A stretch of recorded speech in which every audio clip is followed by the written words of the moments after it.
Hello students, welcome again in GAV academy. जैसा कि आपको पता है, जीएवी एकेडमी आपकी प्रिपरेशन के रिगार्डिंग आपको वीडियोस प्रोवाइड कर रही है डिफरेंट सब्जेक्ट की, और आप उसको यूटिलाइज भी कर रहे हो, आपको वो पसंद भी आ रही हैं। इसी क्रम को आगे बढ़ाते हुए मैं Devendra Ahlawat, teacher of biology, आज आपके सामने हूँ एक नए टॉपिक के साथ। एक बड़ा इम्पोर्टेंट टॉपिक आज हम डिस्कस करेंगे यहाँ पे बायोलॉजी का, जिसके ऊपर कई बार बड़े अच्छे क्वेश्चन बनते हैं और उसके क्वेश्चंस रिपीट भी हुए हैं। मैंने कई सारी वीडियोस जो हैं आपको दे दी हैं, उसके लिए आप हमारे दिए गए लिंक में जा कर के देख सकते हैं। आपको मेरी सारी वीडियो आपको वहाँ पे मिलेंगी। Let's starts with our new topic, that is mitochondria. अपना आज का जो टॉपिक है वो है माइटोकॉन्ड्रिया।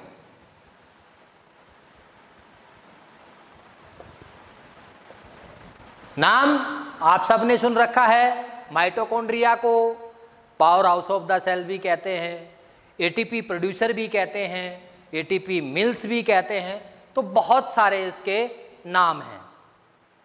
ठीक है, तो माइटोकॉन्ड्रिया क्या है? Power of the cell. क्यों है पावर हाउस?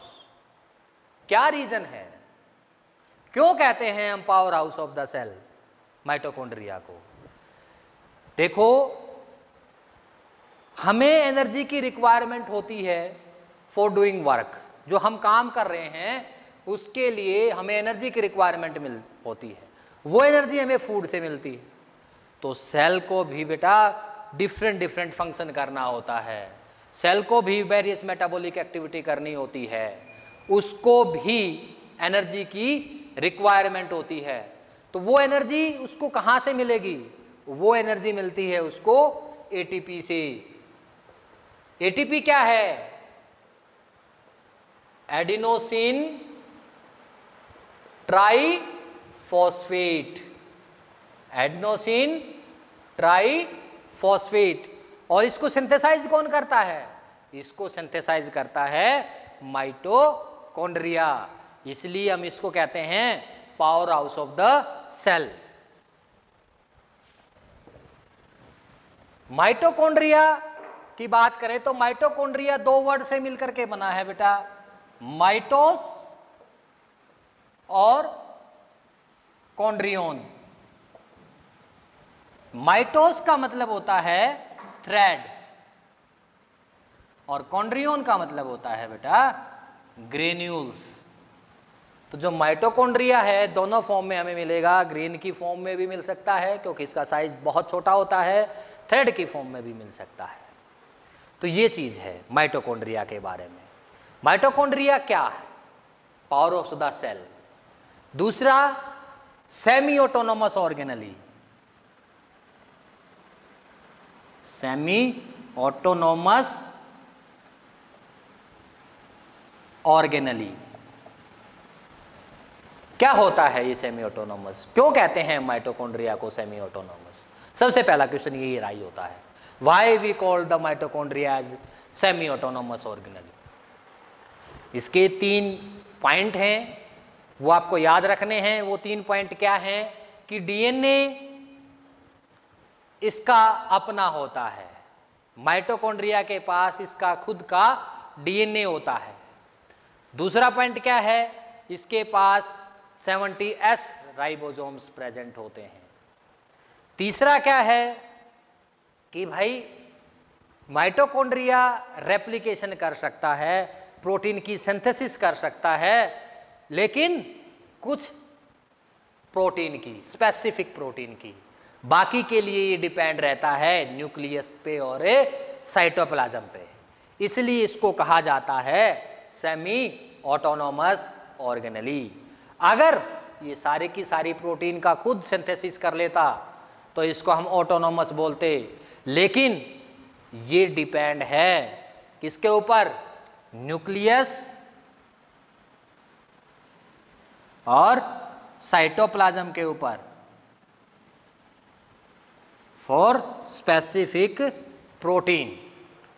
इसलिए इसको सेमी ऑटोनोमस कहा जाता है कि माइटोकॉन्ड्रिया सेमी ऑटोनोमस क्यों है। तो ये 3 पॉइंट आप लोगों ने याद रखने हैं। अब हम बात करते हैं कि माइटोकॉन्ड्रिया किन किन सेल्स के अंदर मिलेगा। माइटोकॉन्ड्रिया मिलता है all eukaryotic cell, all eukaryotic cells के अंदर, ऑल यूकैरियोटिक सेल्स के अंदर माइटोकॉन्ड्रिया मिलेगा। लेकिन इसमें कुछ एक्सेप्शन हैं, कुछ अपवाद हैं।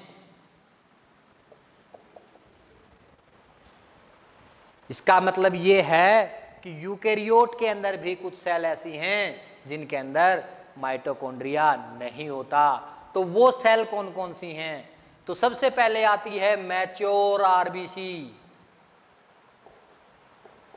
जी हाँ, red blood cells, red blood cells के अंदर माइटोकॉन्ड्रिया नहीं होता। दूसरा यूकैरियोट के अंदर आता है शिव ट्यूब्स ऑफ फ्लोएम।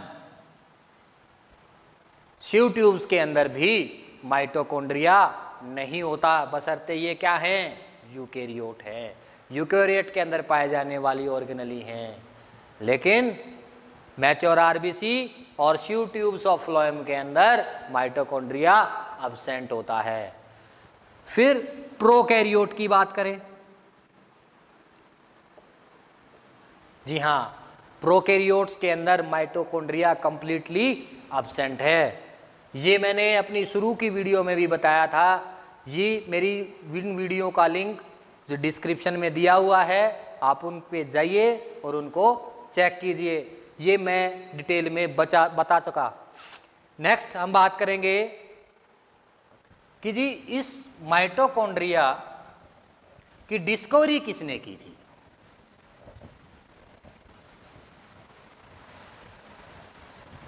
अब हम बात कर रहे हैं डिस्कवरी ऑफ माइटोकॉन्ड्रिया की।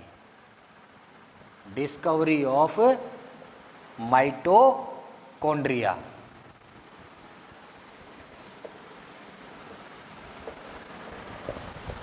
माइटोकॉन्ड्रिया की जो डिस्कवरी हुई, वो डिस्कवरी हुई वॉलेंट्री मसल्स के अंदर से। और वो वॉलेंट्री मसल्स किसकी थी? वो वॉलेंट्री मसल्स थी इंसेक्ट की। तो जो माइटोकॉन्ड्रिया डिस्कवर हुआ, वो डिस्कवर हुआ फ्रॉम दी वॉलेंट्री और स्टेटेड मसल ऑफ इंसेक्ट। किसने इसको डिस्कवर किया? एक कोलिकर नाम के साइंटिस्ट थे, कोलिकर। 1850s के अंदर, 1850s के अंदर कोलिकर नाम के एक साइंटिस्ट थे। इन्होंने स्टेटेड मसल्स ऑफ इंसेक्ट से माइटोकॉन्ड्रिया को डिस्कवर किया था। डिस्कवरी किसके नाम? कोलिकर के नाम। कहां से? स्टेटेड मसल्स ऑफ इंसेक्ट, यहां से स्टेटेड मसल्स ऑफ इंसेक्ट से इसको डिस्कवर किया 1850s के अंदर कोलिकर ने। लेकिन जो नाम था माइटोकॉन्ड्रिया, वो एक दूसरे साइंटिस्ट ने दिया। उस दूसरे साइंटिस्ट का नाम था सी बेंडा। सी बेंडा।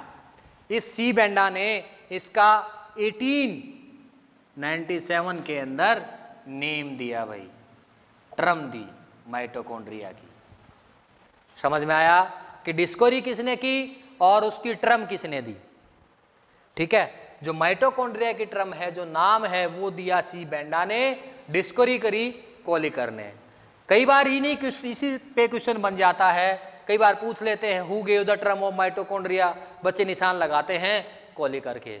तो यही गड़बड़ हो जाती है, यही नंबर कट जाते हैं। इसलिए मैंने आपको क्लियर बताया कि कोलिकर ने तो बेटा इंसेक्ट की मसल्स के अंदर से इसको निकाला था, लेकिन जो नाम था, जो टर्म थी माइटोकॉन्ड्रिया, वो गिवन किसके द्वारा थी? वो थी सी बेंडा के द्वारा बेटा। फिर नंबर की बात करते हैं अब हम, नंबर ऑफ माइटोकॉन्ड्रिया।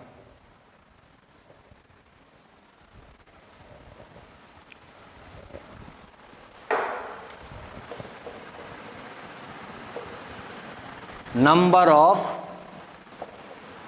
माइटोकॉन्ड्रिया बेटा, माइटोकॉन्ड्रिया का जो नंबर है वो डिपेंड करता है सेल की एक्टिविटी के ऊपर। किसके ऊपर डिपेंड करता है? सेल की एक्टिविटी के ऊपर। जो सेल जितनी ज्यादा एक्टिव होगी उसके अंदर उतने ही माइटोकॉन्ड्रिया का नंबर ज्यादा होगा। आप देखते हो जनरली जो प्लेयर्स होते हैं, जो ज्यादा एक्टिव होते हैं, तो उनको एनर्जी की ज्यादा रिक्वायरमेंट होती है। उनका जो फूड होता है वो अपने से अलग होता है। उसका रीजन भी यही है कि जो ज्यादा एक्टिव होगा उसको एनर्जी की रिक्वायरमेंट ज्यादा होगी, तो उसकी जो डाइट है वो भी नॉर्मल पर्सन से ज्यादा होगी। तो इसी तरह इसमें बताया गया है कि जो सेल्स मोर एक्टिव हैं उनके अंदर माइटोकॉन्ड्रिया का नंबर भी मोर है, ज्यादा है। फॉर एग्जाम्पल हम बात करें जर्मिनेटिंग सीड्स की, जो सीड जर्मिनेट हो रहा है तो इसके अंदर बहुत सारी मेटाबॉलिक एक्टिविटी हो रही है, तो इसके अंदर माइटोकॉन्ड्रिया का जो नंबर है वो ज्यादा मिलता है। समझ में आई बात? फिर हम बात करें कि केवल एक माइटोकॉन्ड्रिया, ओनली वन माइटोकॉन्ड्रिया,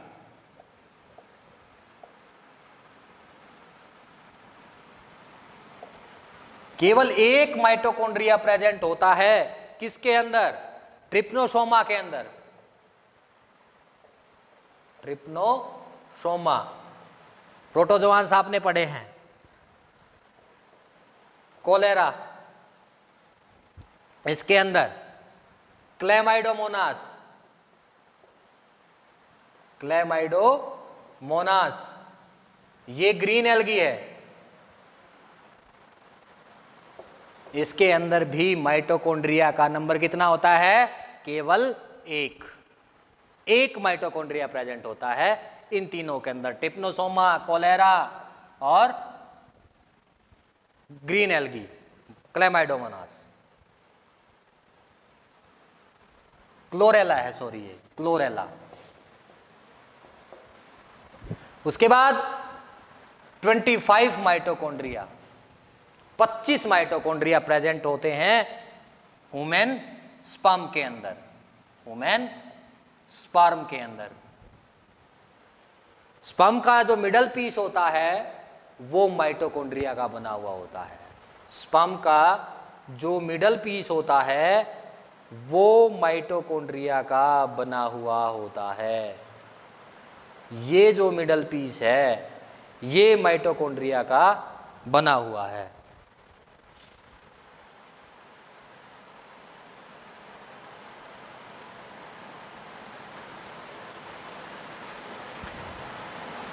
ये ह्यूमन स्पर्म है, इसका मिडल पीस जो है ये वाला माइटोकॉन्ड्रिया का बना हुआ है। माइटोकॉन्ड्रिया इसको क्या देता है?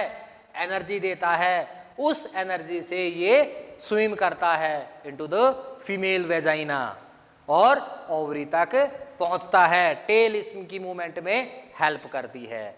फिर नंबर जो है सेल टू सेल वेरी कर रहे हैं। फिर आगे देखिए 300 टू 400 माइटोकॉन्ड्रिया प्रेजेंट होते हैं किडनी सेल के अंदर बेटा, किडनी सेल के अंदर। 1000 टू 1600 माइटोकॉन्ड्रिया प्रेजेंट होते हैं लीवर सेल के अंदर। Up to 50,000 mitochondria are present in the giant amoeba, giant amoeba. Giant का मतलब होता है बहुत बड़ा, दैत्य रूपी अमीबा जिसको नाम है चाओस, चाओस, जिसका नाम है चाओस, चाओस। ये अमीबा का नाम है जिसमें 50,000 से ऊपर माइटोकॉन्ड्रिया प्रेजेंट होते हैं। ये नंबर जो है इंपॉर्टेंट हैं। कई बार किडनी के ऊपर सवाल आया है कि किडनी सेल्स के अंदर कितने माइटोकॉन्ड्रिया होते हैं, या हम बात करें कि सिंगल माइटोकॉन्ड्रिया किन किन के अंदर मिल सकता है, या लीवर सेल के अंदर कितने माइटोकॉन्ड्रिया होते हैं। तो बेटा ये इंपॉर्टेंट टर्म है, इंपॉर्टेंट चीज है, यहां से क्वेश्चन बनता है डेफिनेटली।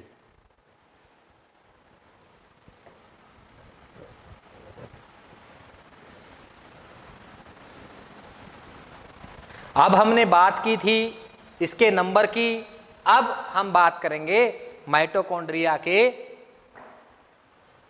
साइज की, शेप की। ठीक है, सू शेप स्ट्रक्चर होता है इसका स्पेसिफिक। फिर हम बात करें इसका साइज जो है वो भी वेरी करेगा।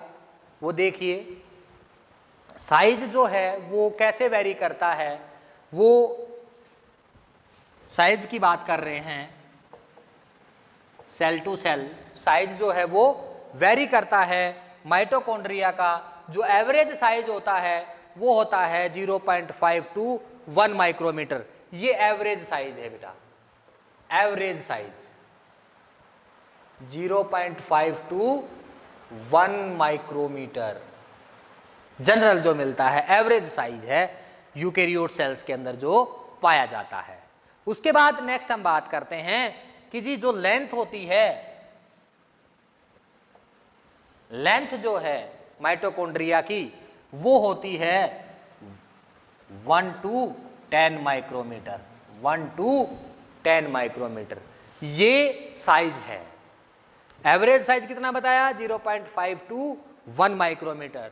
लेंथ कितनी बताई बेटा? लेंथ बताई 1 to 10 माइक्रोमीटर। जो स्मॉलेस्ट माइटोकॉन्ड्रिया है, स्मॉलेस्ट माइटोकॉन्ड्रिया, स्मॉलेस्ट माइटोकॉन्ड्रिया हमें मिलता है ईस्ट के अंदर। कहां मिलेगा? ईस्ट के अंदर। आपको पता है ईस्ट क्या होती है? यूनिसेलुलर होती है। तो यूनिसेलुलर है, सिंगल सेल की बनी हुई है, तो उसमें क्या है? छोटा सा माइटोकॉन्ड्रिया प्रेजेंट होता है। तो ईस्ट के अंदर स्मॉलेस्ट माइटोकॉन्ड्रिया प्रेजेंट है। क्या? स्मॉलेस्ट माइटोकॉन्ड्रिया में कहां मिलेगा? ईस्ट के अंदर मिलेगा। और स्मॉलेस्ट का नाम आया है तो लार्जर का भी आना है। तो लार्जर माइटोकॉन्ड्रिया या लार्जेस्ट माइटोकॉन्ड्रिया कहां मिलता है? लार्जेस्ट माइटोकॉन्ड्रिया जो है वो पाया गया oocytes ऑफ राना पिपिन्स।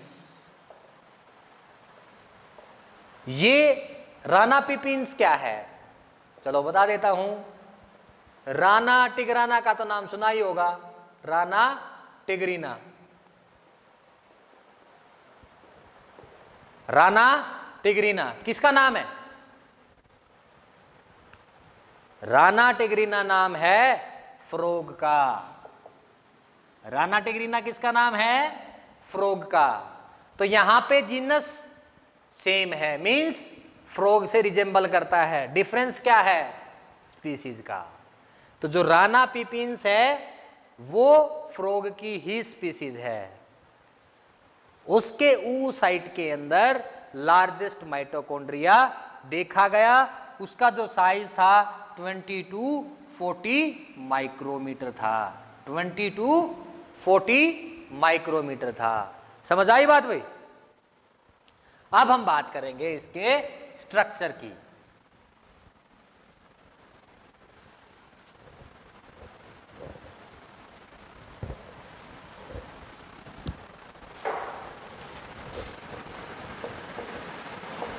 स्ट्रक्चर की बात करते हैं।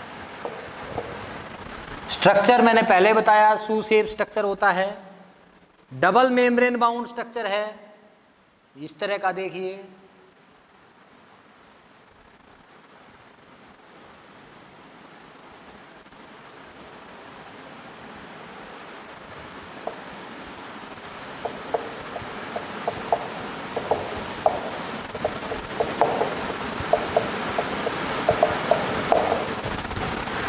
ये दो मेम्ब्रेन से बना हुआ है, डबल मेम्ब्रेन बाउंड ऑर्गेनली। चलो मैं अभी एक क्वेश्चन आपसे पूछ लेता हूं। Name any two organelle which are double membrane bound. मैं बता चुका है इसका आंसर मेरी पिछले वीडियोस के अंदर। अब इसका कमेंट आपको कमेंट बॉक्स में करना है कि डबल मेम्ब्रेन बाउंड ऑर्गेनेली कौन कौन सी हैं। 2 ऑर्गेनेली मैंने आपको बताई थी शुरू के लेक्चर में। अगर आपको याद नहीं है तो इसके लिए क्या करेंगे, आप इनबॉक्स में जाएंगे, सब्सक्रिप्शन करेंगे और जीएवी एकेडमी, वहां पे मेरी पुरानी वीडियो आप चेक करेंगे। क्लियर है? तो यहां पे डबल मेम्ब्रेन बाउंड स्ट्रक्चर है। आउटर मेम्ब्रेन,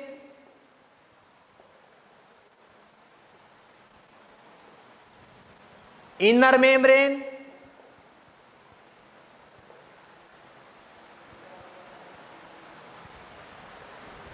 दोनों मेम्ब्रेन के बीच में जो स्पेस होता है उसको कहा जाता है पेरी माइटोकॉन्ड्रियल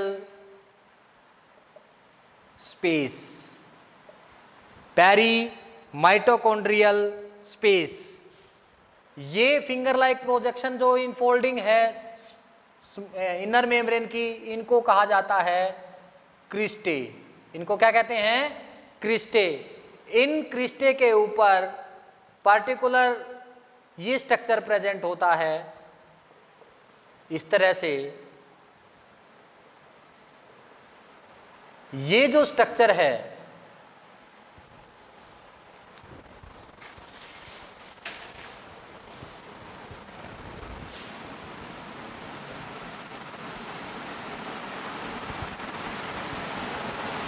ये जो स्ट्रक्चर है इसको बोलते हैं ऑक्सीजोम। क्या कहेंगे? ऑक्सीजोम। इसका एक और नाम है, इसको बोलते हैं F0 F1 पार्टिकल। इसी को कहा जाता है एलिमेंट्री पार्टिकल। 3 नाम हैं। इसके पास खुद का अपना डीएनए होता है, इसके पास खुद का अपना आरएनए होता है, राइबोसोम की बात करेंगे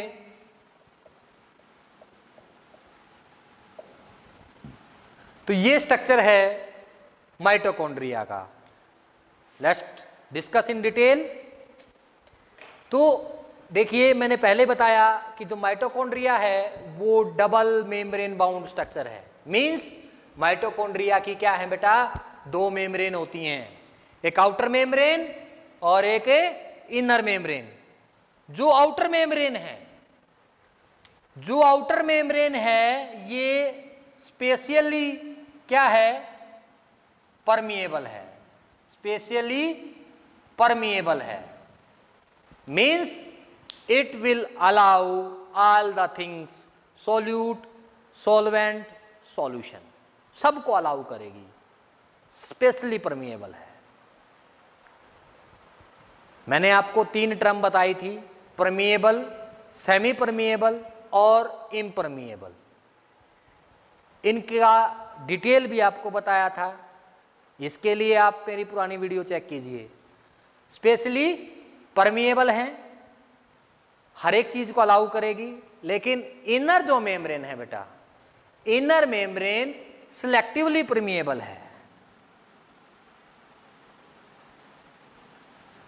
सिलेक्टिवली परमिएबल है।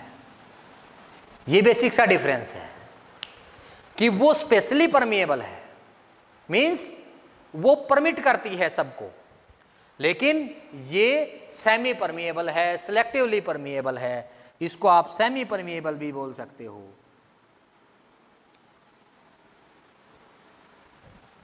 फिर जो आउटर मेम्ब्रेन है वो कॉन्टिन्यूअस है।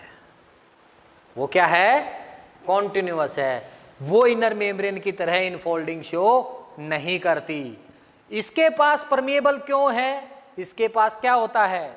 इसके पास इंटीग्रल प्रोटीन होती हैं। Integral protein. इंटीग्रल प्रोटीन का क्या काम होता है?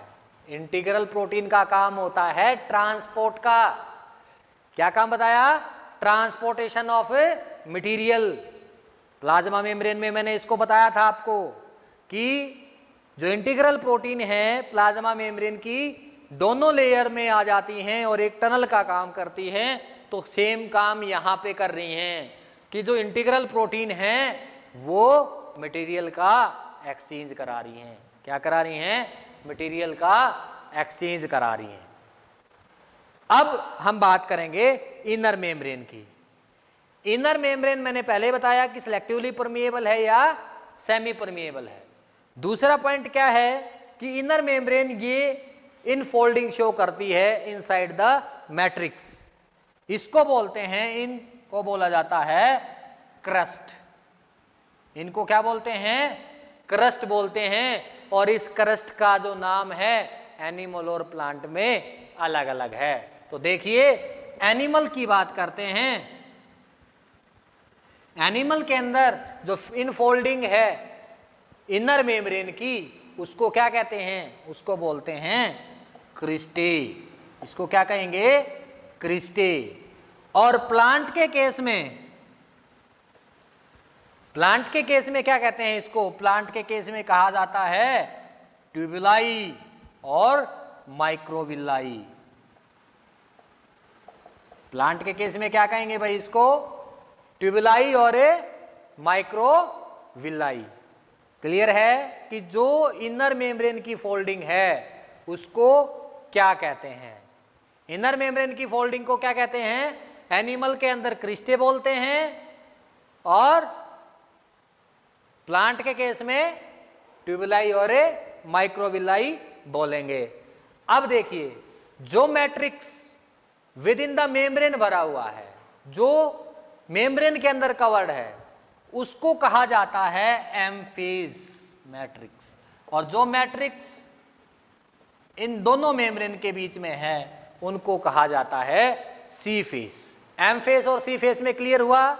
एम-फेज क्या है और सी-फेज क्या है? कि जो मटेरियल एनक्लोज्ड है बाय इनर मेम्ब्रेन उसको कहा जाता है एम-फेज।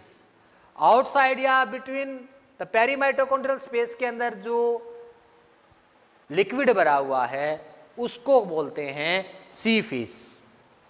ठीक है भाई? तो जो एम-फेज है ये, इसके अंदर small stalk like structure present होता है। ये वाला small stalk like structure present होता है। इस स्मॉल स्टार्क लाइक स्ट्रक्चर को बोलते हैं क्या? ऑक्सीजोम। इसके 3 पार्ट होते हैं, बेस, स्टार्क, हेड। ठीक है भाई? हेड, स्टार्क और बेस 3 पार्ट होते हैं। ये इसका F0 पार्ट, ये इसका F1 पार्ट। इसलिए इसको F0 F1 पार्टिकल कहा जाता है। और ये क्या करेगा? ये एटीपी की सिंथेसिस में हेल्प करता है। कैसे करता है? इसके पास ऐसा क्या है भाई? इसके पास ये जो बना हुआ है, ये बना हुआ है फॉस्फोलिपिड, यानी जो आउटर कवरिंग है, कोर जिसको बोलते हैं, वो बनी हुई है फॉस्फोलिपिड की, प्लस प्रोटीन। प्रोटीन क्या बनाती है? प्रोटीन बनाती है इसका कोर्टेक्स। यानी जो कोर है, जो आउटर स्ट्रक्चर है, वो बना हुआ है फॉस्फोलिपिड का, और जो कोर्टेक्स है, जो अंदर वाला मटेरियल है, वो बना हुआ है प्रोटीन का। फिर इसके बाद क्या है इसके पास? इसके पास होते हैं एटीपीएज एंजाइम। एटीपीएज एंजाइम इसके पास प्रेजेंट है। तो एटीपीएज एंजाइम क्या करेंगे बेटा? एटीपीएज एंजाइम हेल्प करते हैं सिंथेसिस ऑफ एटीपी। एटीपी की सिंथेसिस में ये हेल्प करेंगे। क्या करेंगे? एटीपी की सिंथेसिस में हेल्प करेंगे। ये एलिमेंट्री पार्टिकल भी हैं, इन्हीं को एलिमेंट्री पार्टिकल कहते हैं। क्यों? क्योंकि ये एटीपी की फॉर्मेशन कराते हैं। अब नेक्स्ट हम बात करेंगे डीएनए की, क्योंकि इसके पास इसका खुद का डीएनए होता है बेटा। तो इसका जो डीएनए है वो सर्कुलर डीएनए है, सिमिलर है प्रोकैरियोटिक सेल से। इसके जो डीएनए है इसकी 2 to 6 कॉपी प्रेजेंट होती हैं, 2 to 6 कॉपीज प्रेजेंट होती हैं एवरी माइटोकॉन्ड्रिया के अंदर। इसका जो डीएनए है वो सिमिलर है प्रोकैरियोटिक सेल के डीएनए से। फिर नेक्स्ट हम बात करते हैं कि जिसके पास राइबोसोम प्रेजेंट है वो भी प्रोकैरियोट से मिलता है, वो भी प्रोकैरियोट से मिलता है। मींस 70s राइबोसोम भी बैक्टीरिया के अंदर प्रेजेंट था, प्रोकैरियोटिक सेल्स के अंदर प्रेजेंट था। और इसके डीएनए में ग्वानोसिन और साइटोसिन, ये नाइट्रोजनस बेस जो होते हैं वो ज्यादा होते हैं भाई। ग्वानोसिन और साइटोसिन बेस ज्यादा होते हैं एज कंपेयर टू एडेनोसिन और थायमिन। ये स्ट्रक्चर था माइटोकॉन्ड्रिया का। अब हम बात करेंगे इसके फंक्शंस की कि माइटोकॉन्ड्रिया का फंक्शन क्या है। वो ऑलरेडी हम डिस्कस कर चुके हैं बेटा, मैंने पहले ही पॉइंट में बताया था कि माइटोकॉन्ड्रिया क्या है, एटीपी प्रोड्यूसर है, पावर हाउस है सेल का। क्यों है, ये इसके फंक्शन भी हैं कि अगर एटीपी ये प्रोड्यूस ना करे तो सेल को एनर्जी नहीं मिलेगी, और जब सेल को एनर्जी नहीं मिलेगी तो सेल की एक्टिविटी जो है वो रुक जाएंगी। सेल की एक्टिविटी क्या होंगी, स्टॉप हो जाएंगी, सेल मेटाबॉलिकल एक्टिव नहीं रह पाएगी। इसलिए एनर्जी की रिक्वायरमेंट रहती है। एनर्जी की रिक्वायरमेंट रहती है तो एनर्जी कौन प्रोड्यूस करता है, माइटोकॉन्ड्रिया। तो let's discuss the functions of mitochondria.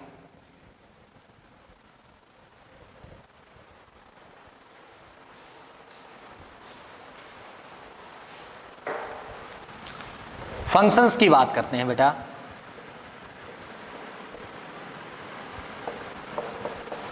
Functions की बात करते हैं तो सबसे पहले मैंने बताया कि power house of the cell, power house of the cell या एटीपी मिल्स माइटोकॉन्ड्रिया है। क्यों है, रीजन मैं बता चुका। फिर दूसरा हम बात करें,